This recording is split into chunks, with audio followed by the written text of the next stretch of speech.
चलो चलो, क्या हाल चाल, सब बढ़िया? कैसे हैं आप लोग?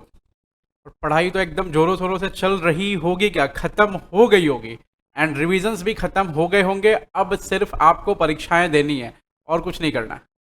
बहुत बढ़िया से परीक्षा दो, एकदम दिल से दो, शिद्दत से दो, और इतना ट्राई करो कि तुमको जो कुछ भी आता है, परीक्षा में जितना कुछ आता है, वो सब कुछ ढंग से लिख कर आओ, जितने पूछे गए सवाल है।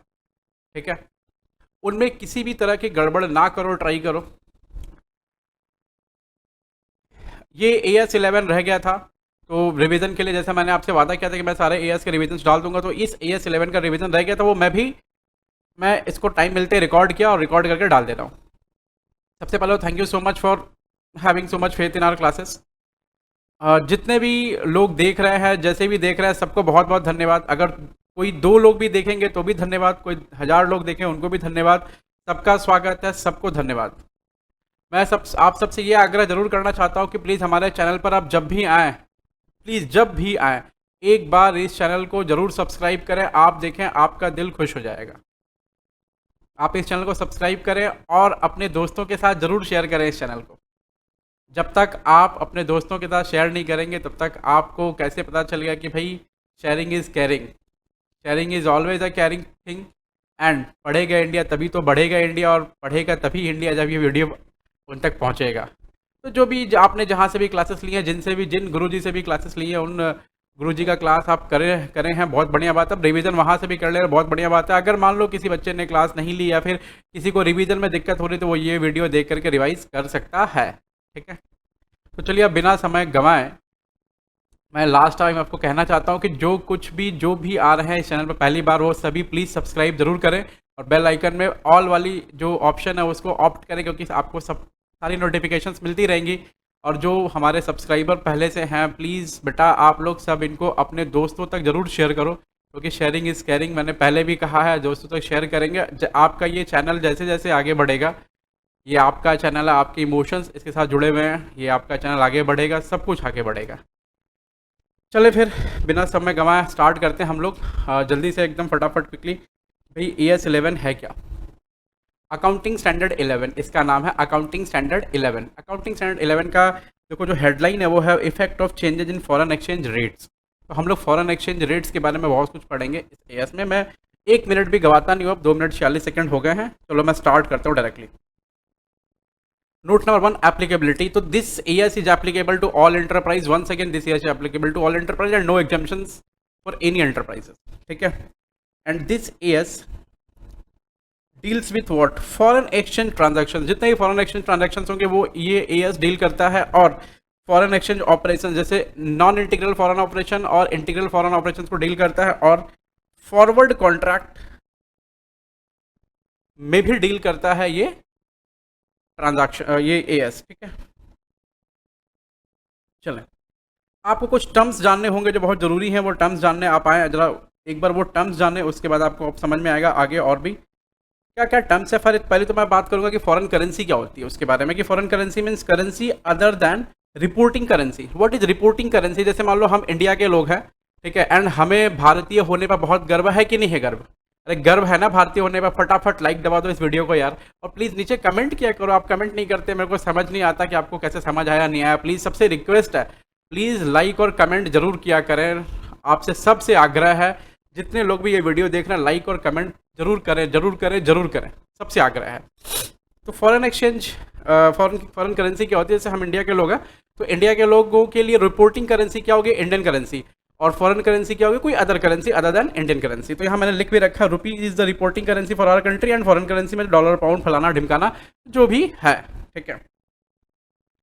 फॉरेन करेंसी ट्रांजैक्शन का मतलब क्या होता है? कि it means transaction which is denominated in foreign currency, जो फॉरेन करेंसी में की गई हैं, जिसका नंबर फॉरेन करेंसी में लिखा गया है, जो अमाउंट फॉरेन करेंसी में लिखा गया है, वो कहलाता है डिनोमिनेटेड इन फॉरेन करेंसी। तो फॉरेन करेंसी में ट्रांजैक्शन किया आपने, अमाउंट फॉरेन करेंसी में आपको पेबल या रिसीवेबल है। ठीक है?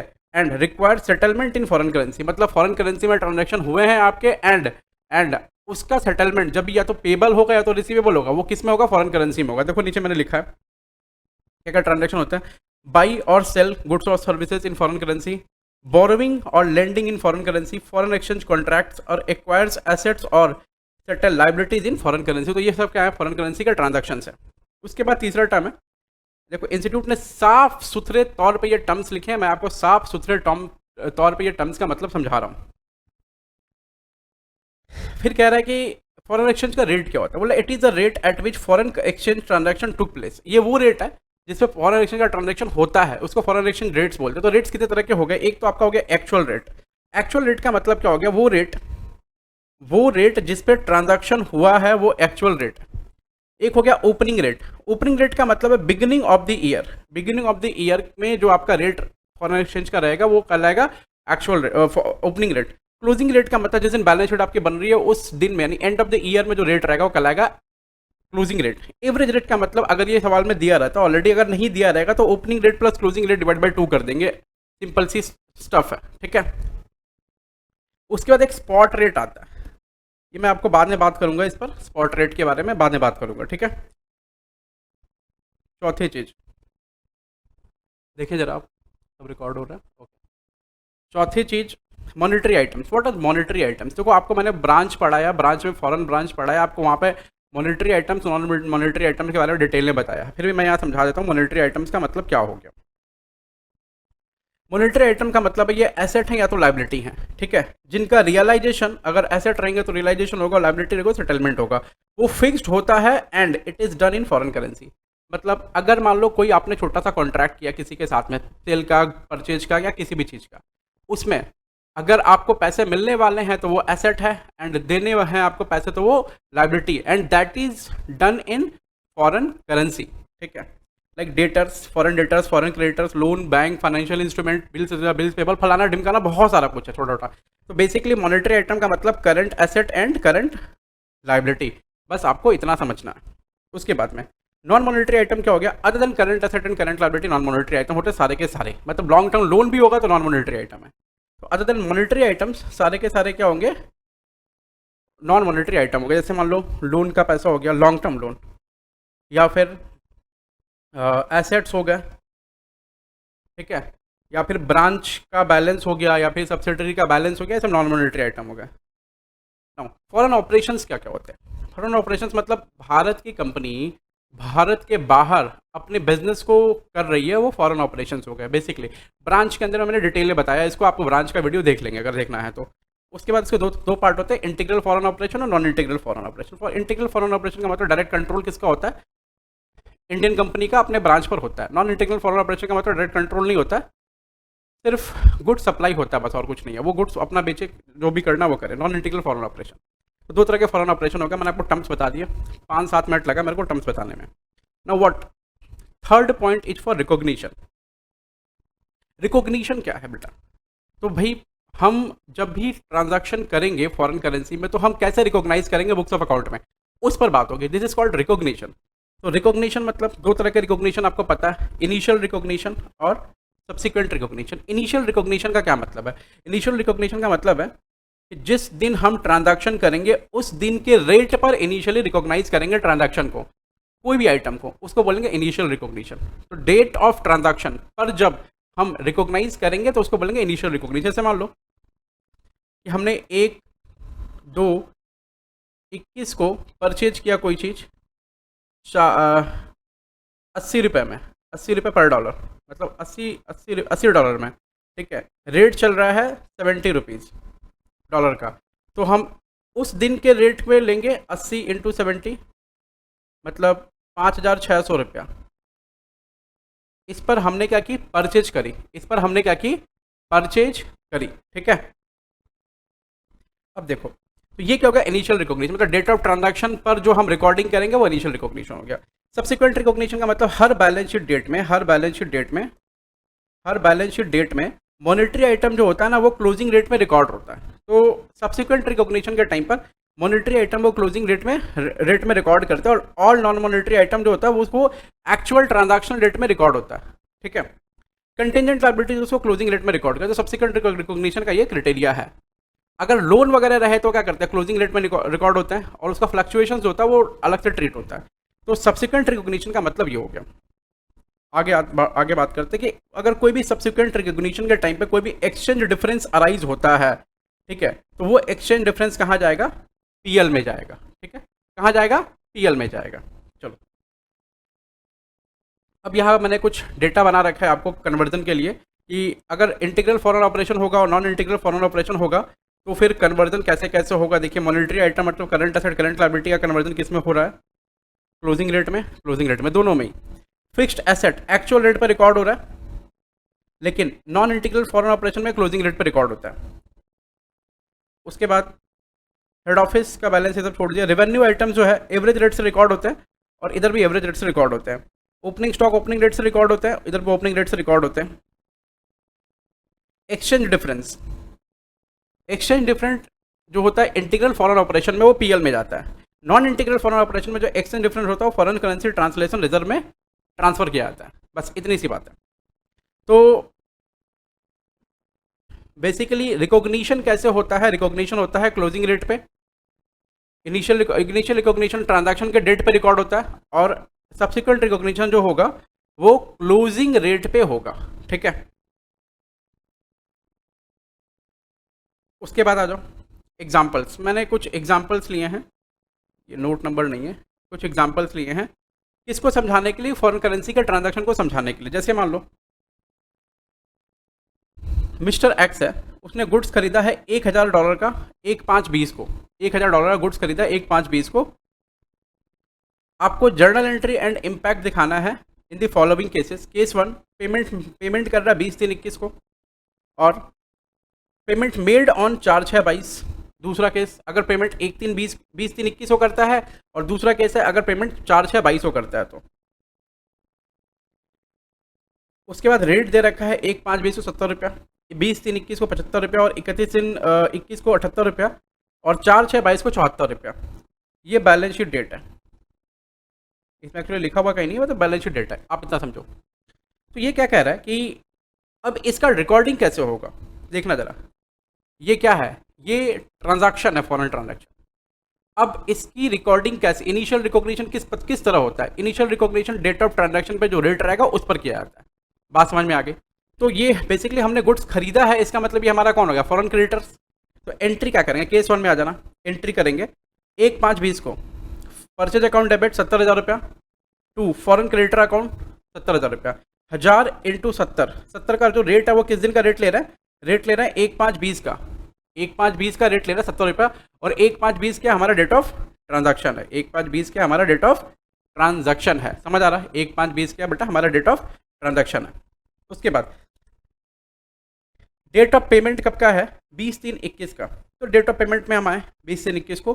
तो फॉरेन क्रेडिटर हमारा पहले कितना था? 70,000 रुपये का था। 70,000 हमको डेबिट कर दिया, मतलब क्रेडिटर को पेमेंट कर। तो क्रेडिटर को पेमेंट करने की एंट्री क्या होगी? Creditor account debit to bank account, सीधी सी बात है। तो हमने क्रेडिटर का पेमेंट किया तो क्रेडिटर को डेबिट किया, जितने से बोले पहले क्रेडिट था उतने से हमने डेबिट कर दिया। उसके बाद पेमेंट हम कितना कर रहे हैं? पेमेंट करने के टाइम पर रेट हमारा क्या है? 75।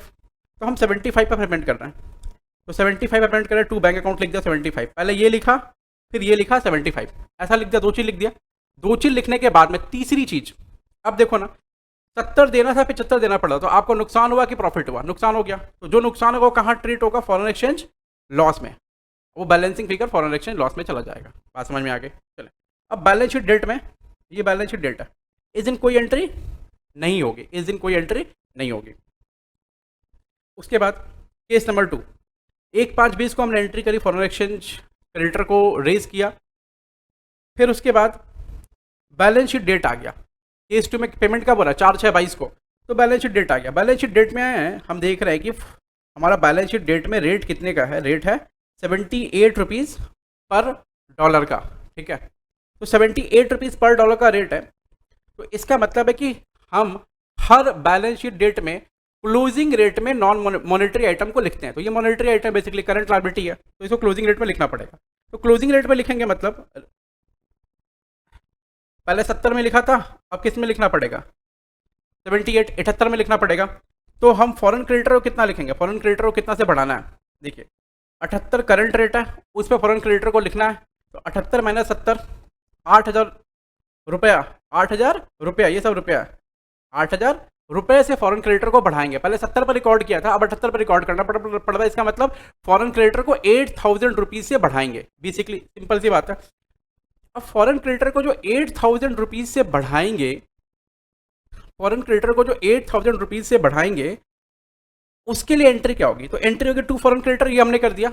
अब डेबिट में क्या जाएगा? डेबिट में सर आप देखो, आपको पहले देने थे 70 रुपए, अब देने कितने? 78 रुपए। तो आपको प्रॉफिट हो रहा है कि नुकसान हो रहा है? जल्दी बताओ ना प्लीज, जल्दी बताओ। आपको क्या हो रहा है? नुकसान हो रहा है। तो जो नुकसान हो रहा है वो कहां दिखेगा? वो दिखेगा फॉरेन एक्सचेंज लॉस में। जो नुकसान हो रहा है वो कहां दिखेगा? फॉरेन एक्सचेंज लॉस में। तो एंट्री क्या हो जाएगी? Foreign exchange loss account debit to foreign creditor account. बात समझ में आ गई?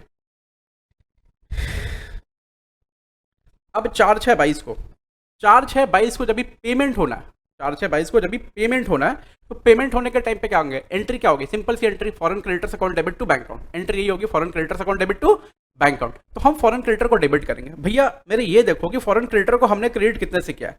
जब पहली बार हमने परचेज किया था, फॉरेन क्रेडिटर को क्रेडिट किया था 70 रुपए से, नहीं 70,000 रुपए से। अब दूसरी बार सब्सिक्वेंट रिकॉग्निशन हमने फॉरेन क्रेडिटर को क्रेडिट किया है 8000 से। तो टोटल हमने फॉरेन क्रेडिटर को क्रेडिट कितने से कर दिया? 78,000 से। तो 70 + 8 78,000 रुपया। तो उतने से फॉरेन क्रेडिटर क्या करेंगे? हम डेबिट करेंगे। देखो हमने उतने से फॉरेन क्रेडिटर को डेबिट करा। अब उतने से फॉरेन क्रेडिटर को हमने डेबिट करा बेटा, उतने से फॉरेन क्रेडिटर को हमने डेबिट करा, तो पेमेंट कितना करना है? सर हमारा जो पेमेंट का डेट है ना 4/6/22, उस दिन का रेट कितना ये बताइए? उस दिन का रेट है कितना? 74। जो पेमेंट का रेट है 4/6/22 को, उस दिन का रेट है 74। तो 74 जो हमारा रेट है वो लेंगे पेमेंट के दिन का रेट। तो 74 रेट ले लिया हमने टू बैंक 74 × $1000, क्योंकि सामने वाला बंदा किस में लेगा? डॉलर में लेगा। देखो रिवीजन क्लास है, डिटेल नहीं चल रहा, सिर्फ और रिवीजन चल रहा है। तो 74,000। और बैलेंसिंग फिगर अगर मान लो डेबिट में आता तो क्या होता? लॉस, और क्रेडिट में आ रहा है मतलब क्या है? गेन। तो एंट्री क्या हो जाएगी? Foreign creditor account debit to bank account to foreign exchange gain account. बात समझ में आ गई? चलो तो अब हम नोट नंबर 4 की तरफ जाएंगे। नोट नंबर 4 हमारा क्या है? Forward contract. अभी फॉरवर्ड कॉन्ट्रैक्ट क्या होता है समझो जरा। मैंने इसमें लिख रखा है, वैसे सब कुछ अच्छे से लिख रखा है, फिर भी आप समझो फॉरवर्ड कॉन्ट्रैक्ट क्या होता है। देखो whenever a company या whenever an entity has foreign currency payable or receivable, say if the company has a foreign currency payable, उसको फॉरेन करेंसी देना है, तो what he is मतलब what the company is afraid for, company को किसका डर रहेगा? अगर कंपनी को फॉरेन करेंसी फ्यूचर में भविष्य में देना है, तो उसको ये डर रहेगा कि फॉरेन करेंसी का अमाउंट कभी बढ़ गया तो क्या करेंगे? कभी बढ़ गया तो क्या करेंगे? जैसे मान लो आपने ना एक सामान खरीदा, से फॉरेन क्रेडिटर्स आपका हो गया है $10,000 का, $10,000 का, और 70 रुपये पे आपने 70 रुपये पे आपने क्या किया? ट्रांजैक्शन किया। ₹70 पर डॉलर आपका रेट है आज के दिन का। तो इसका मतलब है कि 70 रुपया पे आपका डील हुआ है, 70 रुपये पे आपने क्रेडिटर को रिकॉर्ड किया है। अब अगर मान लो इन फ्यूचर जाकर के ये 75 हो जाए, तो आपको क्या, किस चीज़ का डर है? कि भाई मेरे को एक्स्ट्रा पेमेंट करना है, मेरे को क्या करना है? एक्स्ट्रा पेमेंट करना पड़ जाएगा, पर डॉलर 5 रुपया, पर डॉलर 5 रुपया। अब इसी बात का कंपनी को डर रहता है, कंपनी इसी बात का डर रहता है। अब इस बात को क्या बोलते हैं? बोलते हैं फॉरेन एक्सचेंज बढ़ना या घटना सिचुएशन के हिसाब से, इसको बोलते हैं रिस्क, फॉरेन एक्सचेंज रिस्क। अब इसी रिस्क को मैनेज करने के लिए हम क्या करते हैं? We do hedging. हेज का मतलब रिस्क मैनेजमेंट, हेज का मतलब रिस्क को मैनेज करना, रिस्क को कम करना, रिस्क को रिड्यूस करना, रिस्क काटना, रिस्क को रिड्यूस करना, रिस्क को काटना। इसको बोलते हैं हम लोग क्या? इसको बोलते हैं हम लोग हेजिंग। अब देखो कोई एंटिटी है, यहां लिख रखा मैंने, afraid of foreign currency falling और rising, to reduce the risk entity it enters into forward contract. ये फॉरवर्ड कॉन्ट्रैक्ट में एंटर करता है। ये फॉरवर्ड कॉन्ट्रैक्ट हुआ क्या? मैंने यहाँ डेफिनेशन में लिखा फॉरवर्ड कॉन्ट्रैक्ट की, it is an agreement to exchange foreign currency at a future rate decided today. समझो 70 रुपया पे आपने, ये आपका ट्रांजैक्शन का रेट है 70 रुपया, आपने इस पर ट्रांजैक्शन किया। अब आपको डर है कि फॉरेन करेंसी बढ़ जाएगा तो हमको ज़्यादा देना पड़ेगा, तो आप क्या किए? बैंक वाले को गए, बैंक वाले को बोले भाई देखो 3 महीना बाद हमको पेमेंट करना है, तो 3 महीना बाद मैं 72 रुपीज़ पे पेमेंट करूंगा। इस रुपया को क्या करो? फिक्स करो। इस अमाउंट को क्या करो? फिक्स करो। हम 72 पे क्या करेंगे? पेमेंट करेंगे, चाहे उस दिन कोई भी रेट हो। तो इस कॉन्ट्रैक्ट को बोले, इस रेट को बोले फॉरवर्ड रेट, और इस कॉन्ट्रैक्ट को बोले फॉरवर्ड कॉन्ट्रैक्ट, इसको बोले फॉरवर्ड कॉन्ट्रैक्ट। ठीक है, अब देखिए हमारा एएस क्या बोलता है। एएस के हिसाब से देखो ना, हमारे पास तीन रेट है, ट्रांजैक्शन रेट या स्पॉट रेट, हम लोग दोनों उसी को बोलते हैं। फॉरवर्ड रेट, एक फॉरवर्ड रेट का मतलब जिस रेट पर हम भविष्य में कॉन्ट्रैक्ट किए हैं वो रेट, मतलब 72 रुपीज रेट 3 महीने के बाद हम देंगे, लेकिन उस रेट का डिसीजन आज लिया गया, मतलब वो रेट 72 रुपीज होगा, वो आज ही डिसाइड किया गया। बैंक वाला आपसे पूछेगा कि भैया कितने पे पेमेंट करना चाहोगे, तो आपको पता है कि प्राइस जो है क्या होगा, बढ़ेगा, तो आप उसको बोलेंगे भैया देखो मैं पेमेंट करना चाहूंगा 72 पे, तो आप वो बैंक वाला बोलेगा ठीक है 72 को फ्रीज कर रहा है, बस 72 पे पेमेंट करिए आप। तो रेट क्या है, फॉरवर्ड का है, फ्यूचर का है, लेकिन डिसाइड कब हुआ है, आज, तो उसको बोलेंगे फॉरवर्ड रेट। अब हमारा एएस बोलता है, ये on the date of settlement नहीं होगा,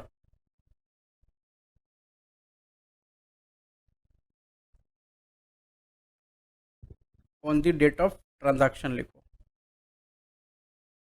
ठीक है। जिस दिन ट्रांजैक्शन होगा आपका फॉरवर्ड रेट का कॉन्ट्रैक्ट, या फिर जिस दिन on the date of contract,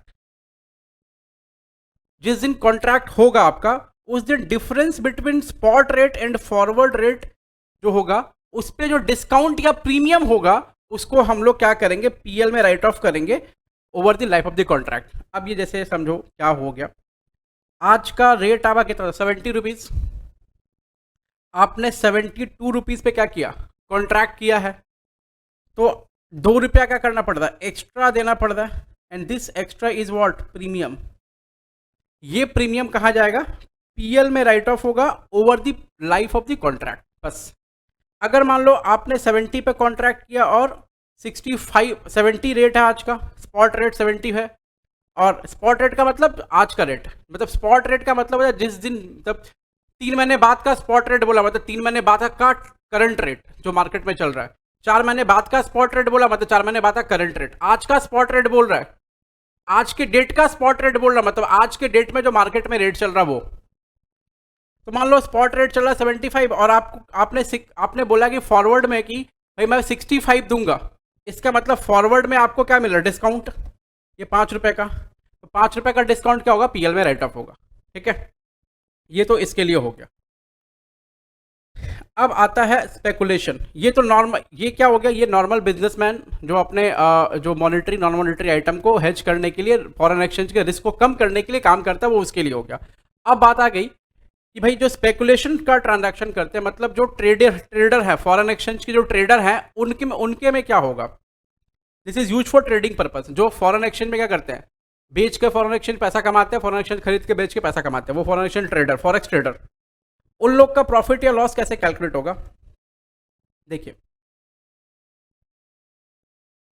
balance sheet date पे वो लोग जाएंगे, बैलेंस शीट डेट पे जो मार्केट प्राइस रहेगा, मार्केट रेट रहेगा, फॉरवर्ड मार्केट रेट रहेगा डॉलर का वो, और फॉरवर्ड रेट जो रहेगा उसका डिफरेंस, अगर मान लो मार्केट रेट 70 रुपया, फॉरवर्ड रेट 72 रुपया, तो प्रॉफिट हुआ कि लॉस हुआ, ये जो प्रॉफिट या लॉस है ये क्या होगा, पीएल में ट्रांसफर किया जाएगा, ठीक है। इसको बोलते हैं मार्क टू मार्केट, M2M। उसके बाद क्या होगा, जब सेटलमेंट होगा 3 महीने के बाद आप जब जाएंगे उसके पास में, बोलेंगे भाई देखो अब मेरे को क्या करना है, सेटल करना है ट्रांजैक्शन, मैंने 72 रुपये में कॉन्ट्रैक्ट किया था, 72 रुपये में मैंने शर्त लगाया था कि 72 रुपये मेरा प्राइस होगा ऐसा।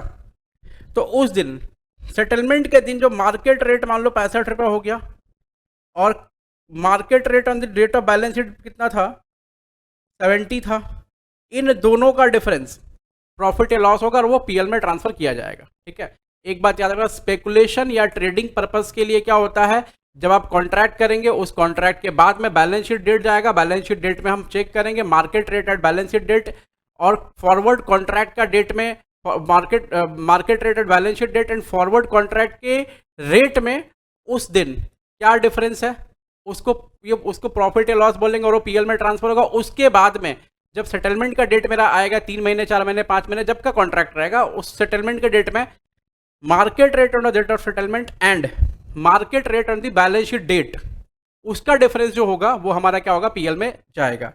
तो हमारे ये फॉरवर्ड रेट का फॉरवर्ड कॉन्ट्रैक्ट का ट्रीटमेंट आपको मैंने दिखा दिया, ओके। देखो एक अब लास्ट ऑप्शन जो हमारा है, लास्ट जो नोट हमारा है वो है फॉरेन करेंसी लोन्स का। अब फॉरेन करेंसी के लिए लोन कैसे, फॉरेन करेंसी में लोन कैसे, या तो शॉर्ट टर्म लोन होगा या तो फिर लॉन्ग टर्म लोन होगा। तो अगर शॉर्ट टर्म लोन रहा तो उसका क्या ट्रीटमेंट होगा, वो जस्ट लाइक डेटर क्रेडिटर यानी करंट लायबिलिटी की तरह ट्रीटमेंट होगा, ये करंट लायबिलिटी है इसकी तरह ट्रीटमेंट होगा। लेकिन अगर लॉन्ग टर्म लोन रहा तो उसका ट्रीटमेंट क्या होगा। देखो लॉन्ग टर्म लोन रहा तो पर्पस क्या है लोन का पहले ये पता करो। अगर मान लो पर्पस क्या है, एसेट्स खरीदने के लिए है तो उसका ट्रीटमेंट अलग होगा, और अगर बिजनेस पर्पज के लिए तो उसका ट्रीटमेंट अलग होगा। तो एसेट खरीदने के लिए अगर आपने लोन लिया है तो हर बैलेंस शीट डेट में, at each balance sheet date, loan should be recognised at closing rate. ये क्लोजिंग रेट में हम लोन को रिकॉग्नाइज करेंगे। मतलब अगर जो फॉरेन करेंसी लोन होगा ना, फॉरेन करेंसी लोन, उस लोन को हर बैलेंस शीट डेट में हम रिकॉग्नाइज करेंगे क्लोजिंग रेट में। अब जैसे मान लो 70 रुपये में आपने लोन लिया, ठीक है, बैलेंस शीट में 72 हो गया, तो लोन का वैल्यू बढ़ गया आपका, समझ रहे हैं। तो बैलेंस शीट डेट में या तो घटेगा या तो बढ़ेगा, ऐसा ऐसा कुछ होता हुआ रहेगा। उसके बाद बोल रहा है कि एक्सचेंज डिफरेंस जो अराइज होगा ना, वो कहाँ जाएगा, वो एसेट अकाउंट में ट्रांसफर होगा। मतलब जो भी एक्सचेंज गेन या एक्सचेंज लॉस होगा वो एसेट अकाउंट में ट्रांसफर किया जाएगा, यानी एसेट की वैल्यू बढ़ाई या घटाई जाएगी उससे।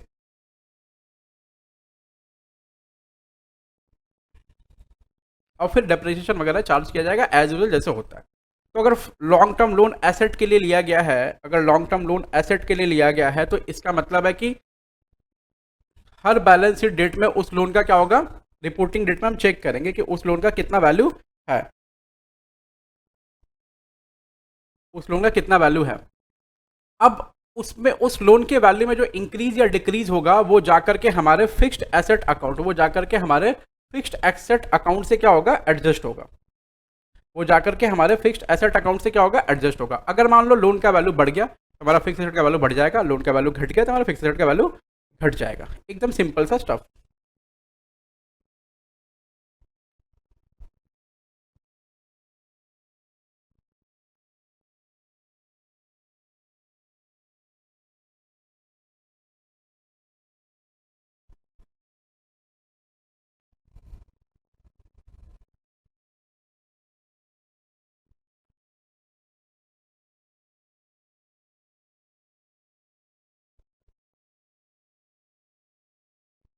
ठीक है, तो एसेट का वैल्यू जब घटेगा बढ़ेगा तो एंट्री कैसे करेंगे इसकी, देखो जरा। एंट्री होगा, अगर मान लो लोन का अमाउंट बढ़ गया, 70 से 72 हो गया, तो मान लो $1000 का लोन लिया हमने, तो 1000 इंटू 2, तो fix asset account debit to foreign currency loan account, 2000 रुपया, 2000 रुपया। देखो एसेट का वैल्यू बढ़ा दिया हमने।